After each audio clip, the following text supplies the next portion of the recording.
Hey guys, Jeff the Nature Guy, and it's time again for Meet the Keeper. And today, we got the big dog. We got the head cheese of the entire animal department, Travis Goebel.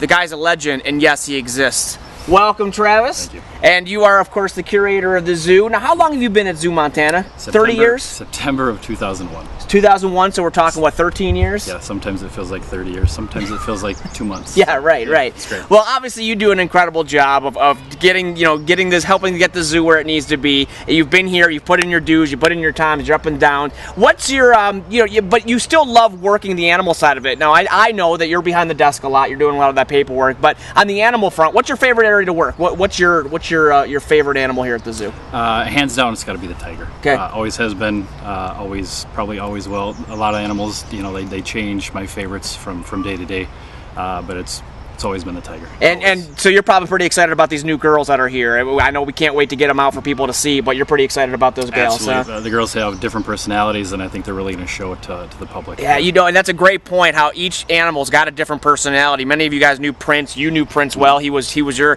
tiger. I mean, you loved that animal. But it's neat to see when different animals come in, their different personalities, and what you need to do to kind of work them and get to know them a little bit better. I mean, is that a fun part of the job, I'm sure? Absolutely. You sort of have to tailor your keeping skills per animal. Yeah, and you always had a real affinity for a mink too. We had a mink, Mocha. Many of you guys may remember Mocha, and I always thought it was cool that such a small animal had such an impact on you. Tell me a little bit about that animal. And I think she started that too. She showed behaviors to me that she wasn't showing to other keepers, and that made me want to go in there. I had a rough day. I was in there hanging out with Mocha. Absolutely. Yeah, and a great point there is that the animals are a good release, when you're having a rough day. Now, tell me a little bit about the side of your job that a lot of people don't understand, and that's the administrative side. I mean, you're in charge of getting all the permits and all the legal aspect of having these animals here at the zoo. I mean, tell me a little bit about that. That's got to be pretty tough. Yeah, animals don't just come in without paperwork. There is paperwork per the animal, what it eats,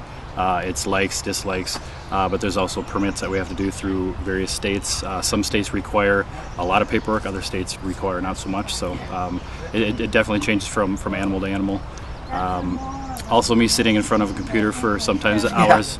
Clearly, I'm not going to be downstairs on a day like this, but if it's nice and cold, I can hide in the basement where it's nice and warm. Absolutely. And enter daily log information and such, which can be kind of boring, but it's part of the job. It's a part of the job, absolutely. And then last but not least, the other thing I like to mention is that this guy's in charge of just so much here at the zoo, and the safety aspect. When you come to the zoo, of course, safety is our #1 priority, not just for you guys, but for the animals as well. And so you do a lot of helping to get drills together and making sure we are aware of something terrible happens, a tree falls down and there's a tiger walking around, making sure people are safe. And so I know you take that very seriously. Obviously, we have to, but this is the guy that helps to keep you guys safe, which is a pretty cool thing to think about. Not to mention, he's a jack of all trades. His favorite thing to do at the zoo, he often fibs about this, sprinklers. You love working on sprinklers, don't you?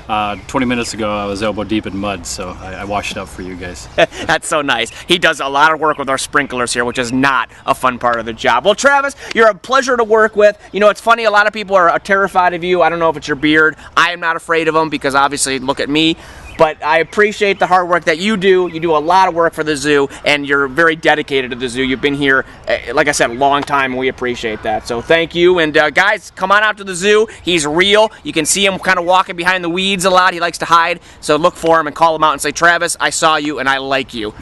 Until next time, guys, I'm Jeff the Nature Guy with Travis, the general curator here at the zoo. We'll see you next time here at the zoo.